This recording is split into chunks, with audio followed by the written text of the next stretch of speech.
Leon memeriksa tanaman Blue Angels yang telah tumbuh dewasa. 5 daun dalam 5 hari. Ini bakal makan waktu, gumamnya. Tapi ini adalah rencana jangka panjang. Untuk menguji efeknya, ia memeras tenaganya hingga lelah, lalu memakan sehelai daun. 10 poin mana dan stamina pulih. Rasanya seperti anggur dan lemon. Bisa untuk bumbu, katanya pelan. Namun, Leon tidak naif. Bencana bisa datang lagi. Ia membuat peti dari tanah yang dipadatkan dengan mana, lalu menguburnya dalam-dalam untuk melindungi sampel tanaman yang sangat penting. Setelah itu, ia mulai menanam pohon, memaksa mereka tumbuh dengan mana, menciptakan benteng alami sekaligus sumber daya. Ia membutuhkan kayu. Di 4 titik mata angin, ia menyusun batang-batang pohon menjadi kata sederhana. Tolong, kalau ini masih tidak terbaca, berarti memang takdirku latihan solo lebih lama. Terakhir, ia membangun dinding kayu, bukan untuk menahan tsunami itu, mustahil, tapi untuk memberinya waktu. Beberapa hari kemudian, sebuah dinding selebar 20 meter berdiri, sebuah garis pertahanan terakhir yang bisa memberinya sedetik waktu yang sangat berharga. Leon sadar, ia perlu pasokan air bersih, dan mulai membuat saluran air sederhana. Ia juga terus berlatih, hingga menguasai keterampilan berenang dan hambatan bawah air. Namun, ketenangannya terusik saat sekelompok ikan mulai mengincarnya. Seolah bisa merasakan keberadaannya. Ia berhasil lolos, tapi kewaspadaannya meningkat. Beberapa hari berikutnya berlalu dengan tenang. Leon mengoptimalkan sumber dayanya, memutuskan hanya menanam daun malaikat biru untuk pasokan mana yang stabil. Rutinitasnya kini dimulai dengan sarapan manis setiap pagi, yang untungnya diimbangi dengan olahraga. Akhirnya, ia merasa siap untuk langkah berikutnya. Kurasa sudah waktunya membuat beberapa prototipe perahu. Menggunakan sihir tanah yang diubah menjadi batuan vulkanik, ia berhasil membuat perahu sederhana dalam 1 jam. Kuat. Tapi ia segera menyadari masalah besar. Perahu itu terlalu berat. Layar dari daun kelapa takkan berguna, dan dayung dari batu terlalu berat. Bahkan dengan bantuan sihir, pilihan satu-satunya adalah membuat semuanya lebih tipis. Namun itu akan sangat berisiko. Masalahnya belum selesai. Semakin tipis perahu, semakin rapuh jadinya. Leon sadar ia keliru. Perahu itu harus kokoh, tapi juga seringan mungkin. Artinya sederhana. Leon masih harus berlatih lebih keras dari sebelumnya. Untuk sementara, ia hanya akan memakan daun malaikat biru, even sampai hampir muntah. Leon menghela napas. Kadang, jalan pulang memang tidak terasa heroik sama sekali. Namun, ia tidak bertaruh pada satu rencana. Jika perahu gagal, ada rencana B. Berlari di atas air. Kedengarannya gila. Tapi dengan persediaan daun hijau, stamina bukan masalah. Masalahnya adalah kecepatan. Tubuhnya menderita, tapi statistiknya meningkat. Setiap kali stamina turun, ia mengunyah daun hijau. Dulu ia pikir, stamina di atas 100, berarti bisa lari tanpa henti. Nyatanya, semakin cepat larinya, semakin cepat juga habisnya. Sistemnya adil, tubuhnya tidak. Leon menghela napas lagi. Pulang ke rumah, ternyata butuh lebih dari sekadar niatan. Jauh lebih banyak daun daripada yang ia kira. 15 hari berlari terasa seperti liburan singkat ke neraka. Tapi hasilnya sepadan. Leon akhirnya berhasil mendapatkan kecepatan yang cukup untuk berlari di atas air. Astaga, aku benar-benar tidak percaya ini, gumamnya. Bagian pertama ujiannya telah selesai. Namun, masalah berikutnya muncul. Bagaimana cara membawa perbekalan? Ia mencoba membuat kotak batu seukuran ransel. Namun permukaannya kasar, dan beratnya hampir 50 kg. Kecepatannya langsung turun drastis. Rencana B ini tidak praktis. Setelah kembali ke rutinitas latihannya, sebuah ide baru muncul dari ingatan masa lalunya bermain game. Platform terapung. Kenapa harus menyeberangi lautan kalau bisa menghindarinya sama sekali? Alih-alih berlari, ia bisa membuat satu platform tanah yang besar, lalu menggerakkannya dengan pasokan mana yang melimpah dari daun malaikat biru. Sederhana, efisien, dan sedikit gila. Ide gila lainnya, gumam Leon. Setidaknya, ide ini tidak melibatkan berlari sambil membawa beban 50 kg. Itu saja sudah jadi peningkatan besar. Leon langsung menguji idenya. Sebuah platform terbang dari tanah. Ia berhasil, namun hanya bertahan 10 detik sebelum mananya habis. Ide itu pun dicatat sebagai rencana bodoh, tapi masuk akal. 4 bulan berlalu, dan ide gila lain muncul. Terbang dengan pakaian dari angin. Ia berhasil melayang, tapi dengan masalah fatal. Saat angin sepenuhnya menyelimutinya, ia kehilangan kontak dengan dunia luar, membuatnya tidak bisa makan daun untuk memulihkan mana. Rencana itu pun gagal. Leon mengubah pendekatannya. Daripada menciptakan, ia mencoba mengubah bumi yang sudah ada dengan mana. Setelah 2 minggu penuh kegagalan, ia berhenti untuk berpikir. Ingatannya kembali ke pertarungan melawan Sahwakin. Pada momen ia menciptakan bola air, bola itu tidak muncul begitu saja, melainkan dimulai dari tetes kecil yang membesar. Sekarang, aku mengerti, gumamnya. Aku tidak bisa langsung mengubah seluruh objek sekaligus. Harus bertahap. Sederhana, masuk akal, dan baru terpikir sekarang. Dengan petunjuk baru itu, Leon memulai dari nol. Ia hanya ingin mengubah beberapa butir pasir di tangannya. Langkah kecil. Tapi akhirnya, langkah yang benar. Ia sadar, yang ia manipulasi sebenarnya adalah mana. Dan mana itu yang memengaruhi bumi. Saat ia mencoba mengubah pasir itu menjadi baja, mana terkuras cukup banyak. Dan pasir putih itu berubah menjadi abu-abu. Bukan baja, tapi sebuah perubahan. Selamat, Anda telah mempelajari keterampilan transformasi bumi. Leon akhirnya paham, mengendalikan butuh mana, menjaga kendali butuh mana lagi. Dan untuk mengubahnya, butuh lebih banyak mana untuk memperkuat strukturnya. Bukan sihirnya yang lambat, tapi Leon yang baru benar-benar mengerti sekarang. Ia juga sadar, bumi adalah elemen yang paling boros mana. Oh, ya sudahlah, gumam Leon. Lagi pula, aku memang tidak berharap semuanya berjalan mudah. Masalahnya sekarang sederhana. Yang ia butuhkan hanyalah satu hal, sesuatu yang tipis, namun kokoh. Leon segera mencoba elemen lain dan menemukan masing-masing punya aturan main sendiri. Air menjadi es, angin memicu listrik, dan api menjadi lebih panas. Ia baru saja mengoleksi satu set kepribadian buruk dari setiap elemen. Meski biayanya mahal, ia yakin keterampilan ini akan berguna. Jadi ia memilih fokus pada transformasi bumi terlebih dahulu. Setelah waktu yang sangat lama, ia akhirnya berhasil menciptakan sebutir pasir. Membuka keterampilan penciptaan bumi. Yang mengejutkan, menciptakan sebutir baja dari nol, ternyata memakan mana yang sama dengan mengubah pasir menjadi baja. Kesimpulannya, transformasi lebih praktis. Karena tanah ada di mana-mana. Untuk sesaat, imajinasinya melaju liar. Membayangkan berbagai kemungkinan. Sebelum ia kembali sadar bahwa langkah kecil hari ini sudah cukup merepotkan. Ia memutuskan untuk mencoba menciptakan angin. Setelah berhasil menciptakan air, hasilnya mengejutkan lebih nyaman, dan mana yang terpakai jauh lebih sedikit. Mungkin karena kepadatan unsurnya. Atau mungkin ia memang mulai terbiasa. 2 bulan berlalu. Leon memutuskan untuk mengambil langkah. Pertamanya melarikan diri dari pulau itu pada hari pertama bulan ke-6. Ia memilih solusi yang lebih realistis menyeberangi lautan dengan perahu dari tanah. Hasil uji cobanya cukup meyakinkan. Bahkan ikan-ikan pun tak mampu menggores perahu itu. Sekarang, tinggal satu pertanyaan. Apakah keberaniannya juga sama? Kuatnya, desain perahu kali ini jauh lebih baik. Cukup nyaman. Leon melompat ke perahu dan menghembuskan angin kencang ke layar. Beberapa hembusan lagi, dan arah mulai stabil. Perahu bergerak ke arah barat. Dalam sekejap, pulau itu perlahan menjauh. Jantung Leon berdegup kencang. Baru 1 menit berlalu, dan ia sudah menempuh jarak lebih dari 1 kilometer. Lalu sesuatu menghantam perahunya. Belum sempat Leon memahami apa yang terjadi, tubuhnya sudah melayang di udara. Perahu tanah itu terbelah 2, dan saat itulah Leon melihatnya. Teror lautan yang seharusnya telah punah. Hiu Megalodon, makhluk terkutuk itu membentang hampir 20 meter. Mulutnya terbuka lebar. Monster itu menatapnya, menunggu. Leon sempat membeku saat mata merah menyala itu terkunci padanya. Namun hanya sesaat. Ia tidak berniat mati di sini. Dengan hembusan angin yang sama, Leon menghantamkan dirinya sendiri ke udara, menolak jatuh dan menolak menjadi makan siang. Leon memaksa tubuhnya terbang kembali ke pulau. Tulang-tulangnya retak. Namun rasa takut menenggelamkan semua rasa sakit. Di belakangnya, monster itu masih mengikuti. Sayangnya, bagi monster itu, harapan agar mana Leon habis lebih dulu gagal. Leon jatuh di pantai, seperti boneka yang dibanting. Monster itu berhenti. Terlalu besar untuk mendekat. Begitulah akhir dari percobaan pertama Leon. Hasilnya sederhana. Gagal total. Leon memeriksa statusnya sambil mencoba memahami kegagalannya. Namun jujur saja tak perlu jenius untuk menyimpulkan satu hal sederhana. Lautan sekarang bukan wilayah manusia. Itu wilayah Megalodon. Rencana A gagal. Rencana B kemungkinan besar menyusul. Untuk kabur dari Megalodon, Leon membutuhkan kecepatan yang jauh lebih tinggi. Monster itu menyerang dari bawah laut, tempat yang tidak bisa ia lihat. Bahkan jika ia lolos dari Megalodon, perjalanan ke benua tetap penuh masalah. Naga dengan napas api, misalnya. Belakangan ini, Leon juga menyadari sesuatu yang menjengkelkan. Meningkatkan status semakin sulit. Meditasi, berlari, semua terasa mandek. Kecuali aku membuat kapal baja raksasa, aku tidak akan bertahan beberapa jam di lautan ini. Ia tahu, itu ide bodoh. Untuk membuat pisau baja saja, ia butuh latihan 2 bulan. Rencananya terlalu ambisius untuk seseorang yang masih dikejar Megalodon. Leon menghela napas. Terbang dengan hembusan angin terdengar keren. Masalahnya, tidak praktis. Metode itu cocok untuk kabur sekali, bukan untuk bertahan hidup. Inilah masalah.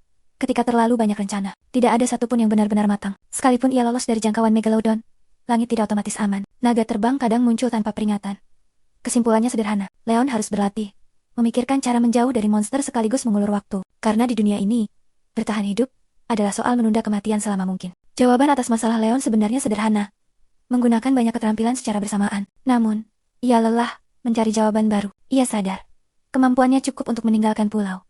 Yang kurang hanyalah kekuatan untuk melindungi diri. Senjata hanyalah alat penggunanya yang menentukan hidup dan mati. Ia tidak punya kekuatan fisik untuk membunuh Megalodon atau naga, dan lebih memilih menjauh daripada berkelahi. Kesimpulannya jelas, latihan kekuatan dihentikan. Sebagai gantinya, ia akan bermeditasi untuk meningkatkan mana dan kecerdasannya. Sebagai seseorang tanpa pengetahuan bela diri, bertarung dengan sihir jauh lebih masuk akal. Untuk sekarang, aku akan mengikuti jalan sihir, gumam Leon. Kebiasaannya berubah. Ia berhenti makan ikan, pisang, dan kelapa. Menunya sekarang sederhana.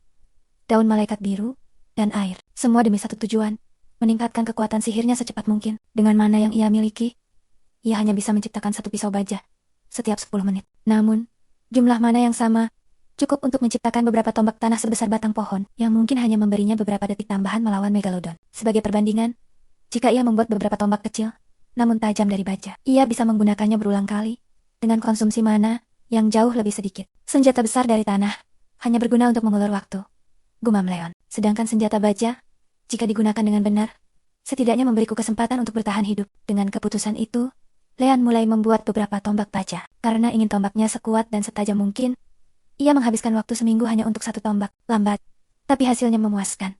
Ia membuat tombak kedua, masih aman. Saat mencoba yang ketiga ia langsung paham, itu batasnya 3 objek, tidak lebih.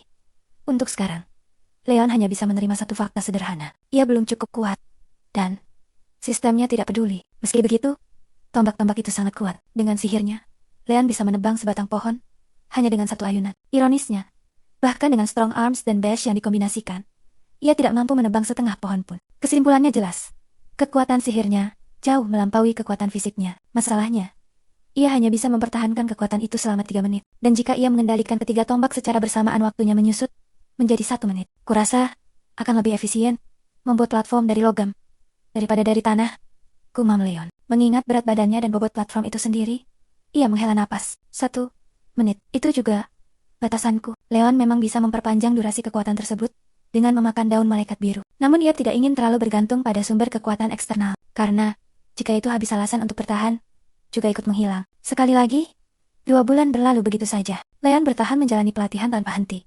Lalu tubuhnya menyerah. Setiap hari, ia hanya makan daun-daunan. Itu memang membantunya mengejar kekuatan, agar bisa pulang secepat mungkin. Tapi tetap saja ia muak. Meski kemajuannya terlihat jelas, Leon memilih untuk berhenti sejenak. Hari itu, ia meninggalkan latihan intensif dan memilih bersantai. Sambil beristirahat, Leon menangkap beberapa ikan dan memanggangnya. Setelah berbulan-bulan tanpa daging, ia makan sampai perutnya benar-benar puas. Karena besok rutinitas makan dedaunan akan kembali menunggunya. Hari itu terasa terlalu santai, dan justru karena itu penyesalan datang belakangan. Leon menghabiskan berjam-jam memanggang ikan. Asap tebal membumbung ke langit, menjadi sinyal yang sangat jelas. Ada orang di sini. Dari laut, tidak ada musuh yang bisa naik. Namun makhluk yang bisa terbang adalah cerita lain. Leon membeku saat suara raungan mulai mendekat. Bukan raungan naga. Terlalu banyak. Sekelompok monster yang jika digabung, repotnya bisa menyamai seekor naga. Jeritanya melengking lebih, mirip burung raksasa yang lapar. Leon tidak mengenali hewan apapun yang bisa mengeluarkan suara seperti itu. Namun tidak ada alasan untuk panik. Hutan di sekitarnya cukup lebat, dan untungnya, Leon sudah siap. Lini pertahanan kedua telah selesai. Tak lama kemudian, makhluk-makhluk itu mendarat. Rasa penasaran mengalahkan kewaspadaan. Dinding itu tidak akan bertahan lama melawan jumlah sebesar ini. Lebih baik mengenali musuh dan menyerang lebih dulu. Namun Leon mengerutkan kening saat melihat mereka. Burung-burung raksasa setinggi 2 meter. Terlalu besar. Terlalu kuno. Pemandangan di depannya terasa tidak masuk akal. Seolah ia baru saja dilempar ke era Jurassic. Dan di hadapannya, bukan satu, sekelompok pterodactyl. Ya Tuhan, apa yang baru saja terjadi pada bumi? Kiamat seharusnya jadi akhir segalanya, bukan malah memberi kekuatan pada manusia dan menghidupkan kembali makhluk-makhluk yang telah punah jutaan tahun lalu. Leon menyentuh tombaknya, mana mengalir ke dalam logam, lalu melepaskannya ke arah kawanan itu. Ternyata, pterodactyl itu rapuh. Tombak Leon menembus tubuh mereka. Siolia terbuat dari kapas. Terlalu mudah. Masalahnya, tombaknya justru tersangkut di beberapa pohon. Leon menarik kembali tombak-tombak itu dengan mananya. Kali ini, akurasi tombak-tombaknya melesat, memicu hujan darah. 30 detik, 20 ekor tumbang. Pertempuran selesai sebelum benar-benar dimulai. Leon mendekat, merinding melihat burung-burung raksasa itu dari dekat. Tak kusangka, aku malah memicu kekacauan seperti ini. Aku jadi penasaran. Apakah rasanya mirip ayam? Isolasi. Jelas mulai menggerogoti kewarasannya. Ia menggelengkan kepala. Lalu matanya tertuju pada sebuah buku tebal yang bersih di dekat salah satu tubuh pterodactyl. Begitu Leon menyentuh buku itu, buku tersebut menghilang. dan segelintir pengetahuan mengalir ke dalam pikirannya. Selamat. Anda telah mempelajari keterampilan tombak beku. Sebuah kemampuan baru muncul. Leon menatap daftar kemampuannya. Pikirannya sudah melompat. Apakah keterampilan seperti ini bisa digabungkan dengan senjata yang tepat? Entah kenapa. Ia merasa jawabannya akan sangat merepotkan bagi musuhnya. Kenapa ikan-ikan itu tidak menjatuhkan apapun, padahal aku sudah membunuh ribuan dari mereka? Leon menarik kesimpulan. Mungkin hanya monster dengan tingkat kekuatan tertentu yang bisa menjatuhkan kitab sihir. Aneh.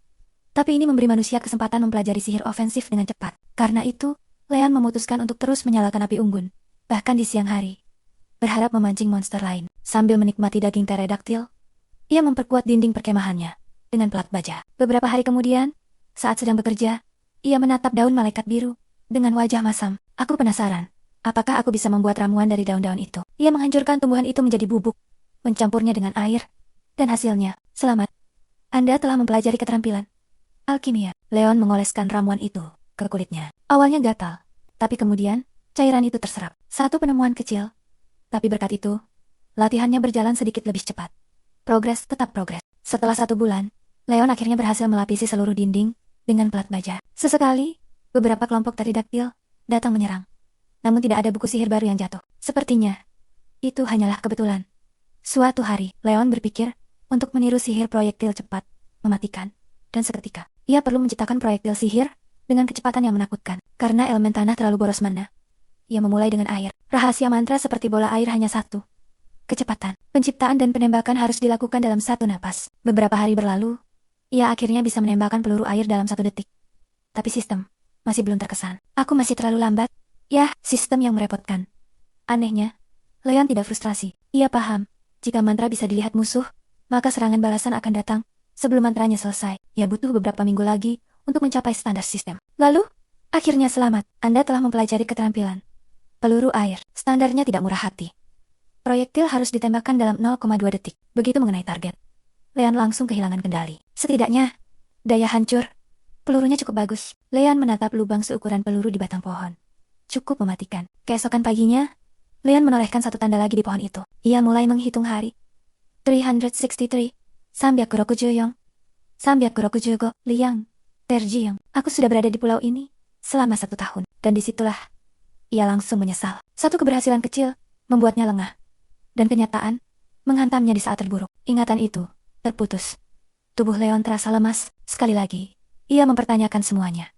Untuk apa semua ini? Kekuatan memang bertambah. Tapi membayangkan kembali ke benua dengan selamat bahkan itu terasa mustahil. Bahkan, jika ia pulang, rumahnya, keluarganya, kampung halamannya mungkin sudah tidak ada. Ia sering melihat seekor naga menyeberangi lautan. Jika monster seperti itu bisa lewat dengan bebas, maka keadaan di benua jelas jauh lebih buruk daripada pulau ini. Status Leon menunjukkan angka yang tinggi. Namun, di hadapan kenyataan itu, semua belum cukup. Leon menghabiskan beberapa hari dalam kondisi tanpa motivasi. Namun pada akhirnya, ia tetap berlatih. Karena itu satu-satunya hal yang bisa ia lakukan. Tak lama kemudian, Leon mulai menandai hari di pohon lain. Menamainya Putra Wilson. Setelah mempelajari peluru air, Leon memutuskan untuk mengembangkan versi yang lebih kuat. Ia menuangkan mana, dan air itu langsung membeku. Selamat, Anda telah mempelajari keterampilan peluru es. Dengan mana yang besar, ia meningkatkan kedua kemampuan itu dengan sangat cepat. Lalu ia berhenti untuk mempelajari kemampuan lain. Leon mempelajari peluru bumi dengan cukup cepat. Meski boros mana, masalah baru muncul pada elemen angin dan api. Kendalinya masih lemah, dan energinya mudah menyebar. Meski begitu, Leon akhirnya berhasil. Ia sempat berpikir untuk menciptakan proyektil sihir yang lebih besar. Namun niat itu ia tekan. Ia sadar ia mulai melenceng dari tujuan awal bukan kekuatan, melainkan kendali. Setelah 4 bulan berlatih, kenyataannya pahit. Ia bahkan hampir tidak mampu mengendalikan 4 proyektil secara bersamaan. Dan itu berarti, satu hal perjalanannya masih panjang. Yah, mungkin ini sudah cukup. Jika Leon menggunakan Mononia untuk mengendalikan sebuah platform yang membawanya terbang, dan 2 tombak untuk membutakan musuh, ia punya peluang untuk selamat dalam perjalanan ini. Peluang kecil, tapi tetap peluang. Megalodon memang menakutkan. Namun, Leon yakin, matanya bukan berlian. Artinya, bisa dilukai. Masalahnya bukan satu monster. Masalahnya, jika lebih dari satu monster-monster itu besar, mungkin hanya 4 yang bisa menyerangnya dalam satu waktu. Dengan logika itu, Leon baru bisa lolos jika ia mampu mengendalikan 8 tombak sekaligus, tanpa menghitung platform terbangnya. Singkatnya, masih jauh. Dan itu, belum termasuk kenyataan pahit lain. Mananya tidak cukup untuk menopang satu objek secara permanen, tanpa bantuan daun malaikat biru. Karena Leon tidak bisa melihat monster di bawah air, ia harus terbang cukup tinggi. Tinggi, untuk memberi dirinya waktu bereaksi, namun semakin tinggi, semakin besar kemungkinan bertemu naga. Jika ia bisa membutakan Megalodon, secara teori ia juga bisa membutakan naga. Masalahnya, bagaimana jika ia bertemu naga yang bisa menghancurkan pesawat dalam sekejap? Seperti naga pertama yang pernah ia lihat. Tiba-tiba membangun kapal baja tidak terdengar sebego itu. Leon kini bisa membuat plat baja dalam 10 menit. Secara teknis, itu masuk akal. Masalahnya, tidak tahu cara membangun kapal. Kendaraan sebesar itu punya terlalu banyak mekanisme agar tetap beroperasi, dan bahkan jika ia berhasil membuatnya, ia tetap tidak punya mesin untuk menggerakkannya. Singkatnya, idenya membaik. Kenyataannya belum tentu. Mengandalkan semburan angin untuk menggerakkan kapal baja yang cukup berat, menahan serangan Megalodon, terlalu tidak realistis. Pada akhirnya, Leon hanya bisa mengandalkan kecepatan untuk kabur dan kekuatan untuk membeli waktu. Tidak heroik, tapi hidup. Leon terus berlatih sambil memeras otak, mencari cara lain untuk keluar dari pulau itu tanpa harus menggunakan kekerasan. Suatu saat, sebuah ide muncul. Sepatu bot besi. Jika ia memakainya untuk melompat ke ketinggian, mungkin ia bisa menemukan jalan pulang. Namun ide itu langsung ia kubur. Ia masih ingat betapa sulitnya bernapas saat pesawat jatuh. Lagi pula, ketinggiannya tidak terlalu istimewa. Dan naga bisa terbang di sana. Terbang lebih tinggi, masalah baru. Tubuhnya akan kesulitan tetap hangat. Kesimpulannya, ide itu terdengar keren, tapi kenyataannya ingin mati kedinginan. Rencana tidak realistis lainnya. Bahkan jika aku bisa menggunakan sihir, semuanya akan berakhir begitu aku berhenti bernapas. Kesimpulan sederhana, sihir tidak menyelamatkan orang mati. Leon sempat mempertimbangkan menutupi tubuhnya dengan cermin, agar keberadaannya tetap tersembunyi. Namun ia langsung tahu, itu tidak akan berhasil. Megalodon tidak menyerangnya karena ia terlihat lezat, melainkan karena mananya. Begitu menyadari itu, Leon menyerah. Jika satu monster bisa merasakannya, maka besar kemungkinan semuanya bisa. Sembunyi percuma, sangat menjengkelkan. Leon bahkan sempat berpikir tentang menciptakan pulau buatan. Tanah, bisa. Pohon, bisa. Masalahnya, membuat benda sebesar itu membutuhkan banyak wadah, banyak struktur, dan waktu. Sangat banyak waktu. Dan sayangnya, monster-monster itu tidak dikenal sebagai makhluk yang sabar. Ide itu terdengar hebat. Pelaksanaannya, mimpi panjang, dengan risiko dimakan duluan. Untuk mewujudkannya, Leon harus membuat beberapa wadah udara raksasa dan menempatkannya di bawah pulau buatan itu. Lebih tepatnya, seluruh sisi pulau yang terendam harus tersusun dari wadah-wadah tersebut. Ia menghitung cepat, lalu berhenti. Itu bukan rencana. Itu mimpi yang terlalu mahal. Bahkan untuk sihir, rencana tidak realistis lainnya dicoret. Pada akhirnya, metode tercepat dan paling jujur hanya satu. Membuka jalan dengan darah dan baja. Tidak elegan, tidak aman, tapi setidaknya masih mungkin berhasil.